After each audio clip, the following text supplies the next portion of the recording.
Olá, meus irmãos, que bom a gente estar de volta aí com o programa Reflexões para a Vida, a nossa devocional, o nosso tempo de refletir um pouco a respeito das Escrituras Sagradas. É sempre bom lembrar que a gente faz uma série de estudo lendo livros da Bíblia em sequência. Por exemplo, agora a gente está estudando o livro de Atos. A gente já estava no capítulo... Estudamos o 1, 2, 3, 4. A gente está encerrando hoje o capítulo 4. E hoje eu quero falar de algo interessante. Lembrando sempre que o livro de Atos está falando da história da igreja, o agir da igreja, o mover de Deus na terra por intermédio da igreja. E a igreja são as pessoas que creem em Jesus aqui, as pessoas que vivem para Jesus. E algo marcante na história, que a gente vê no surgimento da igreja, é que eles tinham algo em comum. Eles tinham a fé em Jesus, mas não era só uma fé religiosa. Eles tinham uma vivência. Eles tinham um estilo de vida que mudou a história do mundo. Olha só o que diz o texto. Abra lá sua Bíblia em Atos, capítulo 4, e do versículo 32 em diante, que diz assim: Todos os que creram pensavam e sentiam do mesmo modo. Ninguém dizia que as coisas que possuía eram somente suas, mas todos repartiam uns com os outros tudo o que tinham. Com grande poder, os apóstolos davam testemunho da ressurreição do Senhor Jesus. E Deus derramava muitas bênçãos sobre todos. Não havia entre eles nenhum necessitado, pois todos os que tinham terras ou casas as vendiam, traziam dinheiro e os entregavam aos apóstolos. E cada pessoa recebia uma parte de acordo com a sua necessidade. Foi assim que José vendeu um terreno e entregou o dinheiro aos apóstolos. José era levita e havia nascido na ilha de Chipre. Os apóstolos chamavam de Barnabé, que quer dizer aquele que dá ânimo. Irmãos, o que eu quero que a gente entenda nesse texto não é que aqui está se defendendo o socialismo, não é isso, mas um compromisso com as pessoas, principalmente com as pessoas da fé, aqueles que criam, aqueles que estavam juntos, porque a marca da igreja é a unidade deles. E eles se reuniam para adorar a Deus, eles se reuniam para aprender da palavra, mas também eles se reuniam para prestar socorro, ajudar uns aos outros. E a gente vê pessoas aqui até vendendo coisa para prestar esse socorro, ajudar as pessoas. De novo, não estou falando aqui a ideia de um socialismo, dos nossos bens sendo controlado por alguém. A ideia na palavra de Deus é a doação voluntária, por amor. Não alguém controlando o que Deus te deu, o que Deus colocou sobre a tua vida para você administrar. É nós termos generosidade. Irmãos, era isso que marcava a igreja. E algumas lições eu acho importante a gente tirar daqui. Primeiro, a importância de estarmos unidos. Isso a gente sabe que é muito importante, mas unidos para nos prestar socorro, ajudar uns aos outros, principalmente os da fé. Unidos quando você estiver com problema, estiver passando uma luta, a gente está orando junto, mas não só a oração. O poder ajudar uma pessoa desempregada, ajudar uma pessoa que está precisando de apoio. Isso é ser igreja. E era isso que marcava aquela igreja do primeiro século. Era uma comunidade. Era uma cooperativa, um cooperava com o outro. Interessante que não faltava recursos. E eles também não abandonavam tudo. E eles não vendiam tudo e ficavam numa coisa em comum. Não era uma comunidade controlada por um grande líder, não. Eles viviam as suas vidas e quando vinha uma situação, uma necessidade, eles ajudavam, eles prestavam socorro. E outra coisa, e tudo isso acontecia junto com um grande ideal da fé cristã, que é pregar o evangelho, agregar mais pessoas ao caminho do Senhor.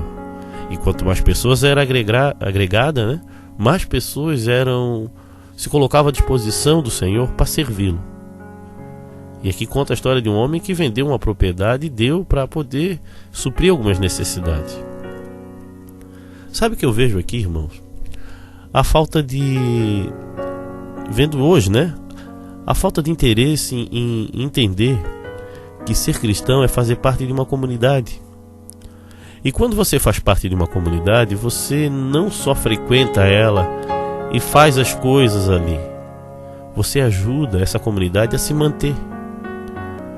Trazendo aqui um exemplo bem claro do dízimo e oferta, essas coisas, é o que mantém as estruturas funcionando. É o que faz as missões irem mais longe. E eles não contribuíam, não ajudavam ali para receber nada em troca, não. É que eles entenderam que era a forma de manter o reino de Deus atuante e poderoso no mundo, ajudando quem precisa, mantendo a obra do Senhor. E aí o que acontecia ali? Muitas pessoas iam sendo salvas, porque eles recebiam poder, autoridade, primeiro para estar junto. E esse estar junto é a ação de Deus. E depois de estar junto, aprendiam da palavra. E depois levavam a palavra. Irmãos, o grande segredo é levar essa mensagem de fé, mas só dá para levar aquilo que tu sabe. Mas de novo, a grande lição aqui era essa coisa em comum.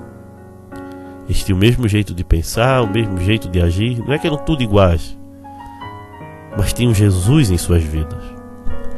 Entendiam a mensagem cristã. E a mensagem cristã é ajudar o próximo, é socorrer o necessitado, é prestar socorro àquele que precisa de ajuda.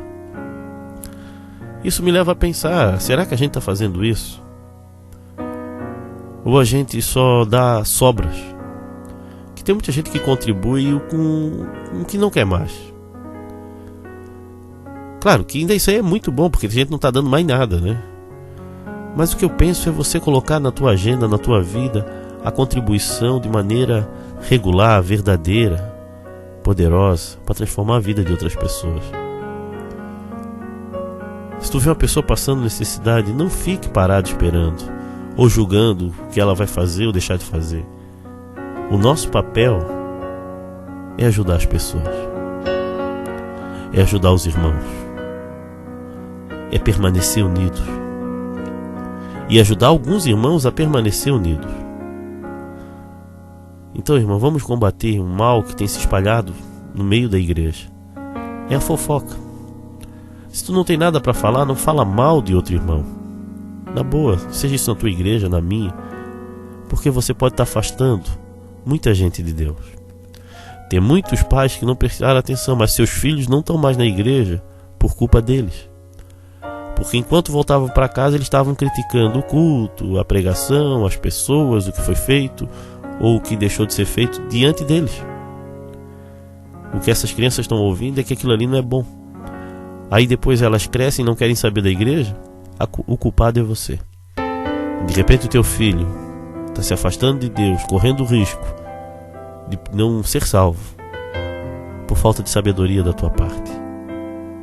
Igreja não é um lugar perfeito, irmão. Põe na tua cabeça. Mas a gente não pode fazer ela ser algo pior ainda. O preconceito, o falar mal tem destruído a fé de outras pessoas. De repente você fala, fica na boa, mas aquela pessoa que ouviu o teu comentário, a tua crítica, pode ter sido destruída. Pensa nisso. Você continua firme e forte com Jesus. Mas lá no passado falou alguma coisa que aquele outro que não está mais deixou aquilo crescer em seu coração. Lembre sempre, esses irmãos aqui da igreja de Atos, eles tinham algo em comum, Jesus. Eles tinham outra coisa, eles pregavam o evangelho, eles pregavam com poder e não ficavam criticando e nem falando mal uns dos outros. Porque isso é uma forma do diabo destruir, porque ele vem de destruir as obras de Deus. E na boa, às vezes você está sendo um agente dele. Quando você sai e começa a operar de maneira maligna, falando mal. Ah, mas é uma conversa. Se você está falando mal e teus filhos ou pessoas estão ouvindo, você vai colher as consequências.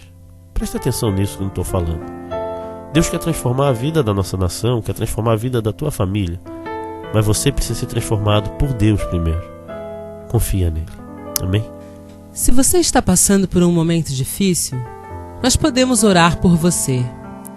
Então mande o seu motivo de oração via SMS ou WhatsApp no 8404-4148.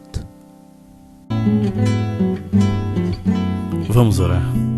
Pai querido, derrama do teu poder sobre a vida do meu irmão que está me ouvindo agora, Senhor. Que haja agora uma transformação na vida de cada um que está ouvindo esse momento, esse programa, Pai. Oh Deus, e que do céu desça do teu poder, Senhor. E pessoas sejam tocadas, e sejam transformadas, e tomem coragem em anunciar os atos poderosos de Deus, Senhor. Oh Pai, reveste meu irmão, a minha irmã que está agora me ouvindo, com o poder que vem do céu, Pai.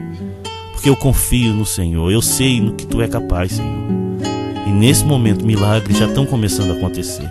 Eu sei disso, porque eu oro em nome de Jesus. Amém. Vem assistir às nossas reuniões na Igreja Batista de Forquilinhas, Rua Manuel Porto Filho, número 99, às quintas-feiras e aos sábados, às 20 horas. Também nos reunimos na Igreja Batista do Rio Tavares, na SC 405. Aguardamos sua visita.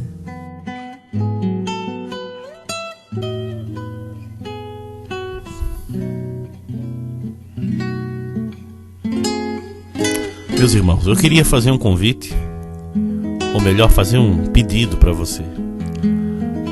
A conhecer o nosso site, entre lá, conheça as coisas que a gente tem feito, as nossas atividades. Venha conhecer. E se inscreva em nosso canal para poder estar recebendo diariamente essas mensagens.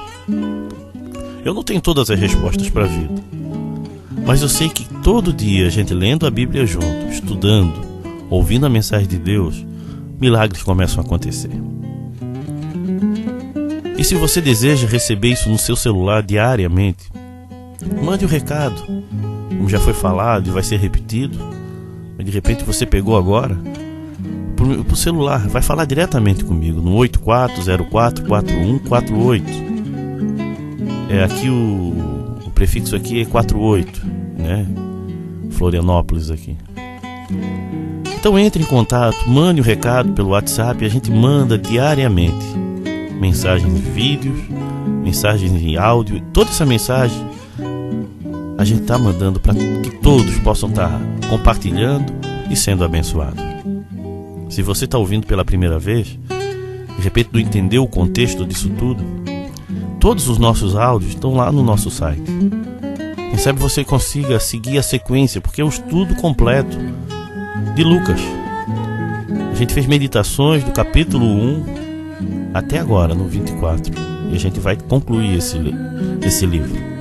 O próximo livro que a gente vai estudar é o segundo volume de Lucas, que é Atos. Então, irmão, se você quer acompanhar e entender realmente o mover de Deus, o agir de Deus, ouça essas mensagens, leia a palavra de Deus e deixa Deus transformar a tua vida. Outra coisa, irmãos, é que nós também temos um aplicativo. Se você pode estar baixando no seu celular e ouvindo a hora que der. O importante é a gente estar sintonizado na palavra de Deus, uns com os outros. Além de ter um grupo de oração no WhatsApp. É um grupo, sei que tem muitos grupos. Esse grupo é apenas para motivos de oração, onde você pode estar orando junto com a gente, mandando seus motivos de oração, e também pode estar participando, sendo um intercessor. Se você quer fazer parte desse grupo, mande um recado para ser um intercessor. Precisamos de pessoas que orem, pessoas que busquem a Deus, pessoas que entendem que o reino de Deus é importante. Faça parte desse grupo. Para fazer parte, você tem que mandar um recado: eu quero fazer parte desse grupo de intercessão. Se você não gostar, pode sair depois, não é? Tranquilo. A ideia é a gente estar orando pela nossa nação e orando uns pelos outros. Amém? Que Deus te abençoe. Fique na paz. Se você deseja ouvir essas mensagens via WhatsApp, mande um recado para o 8404-4148 ou visite o nosso site www.reflexõesparavida.com.br.